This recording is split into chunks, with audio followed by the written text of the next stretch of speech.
Kerajaan mereka penting. Hak aku ayak tak pelawak.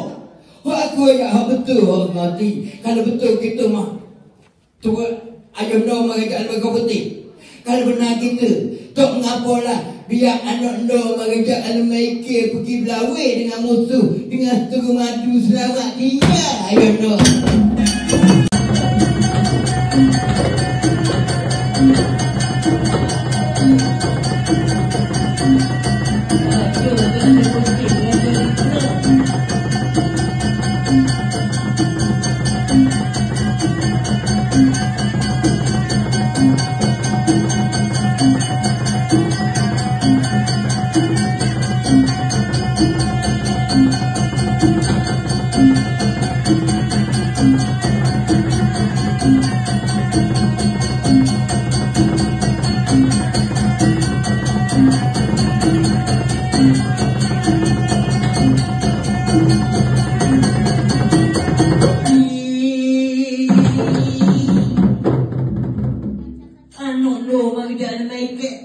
Pernah gini ayo no mengajar mereka kita tak payah lagi tapa mengapa.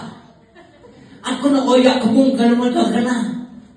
Kau duduk berlawan dengan teguh madu di tengah badan wahana badan.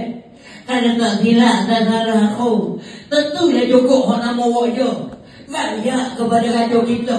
Gaya kepada tuk kamu mengajar sama.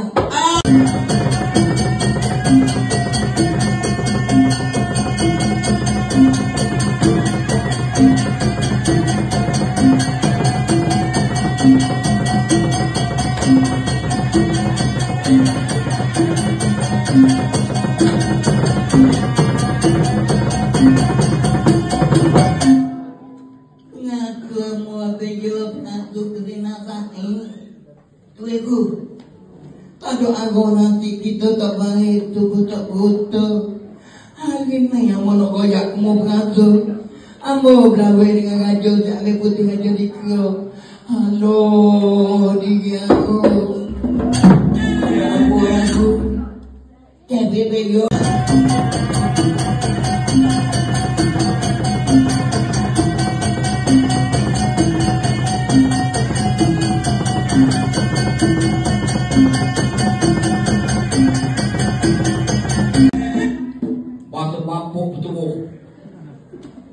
Aku nak koyak kamu, aku nak tanya mu bapa aku tadi kata apa panah tadi minyak di sisa cocok nikah dalam tempat ikat kecapuk menata buduk tak dibasuh.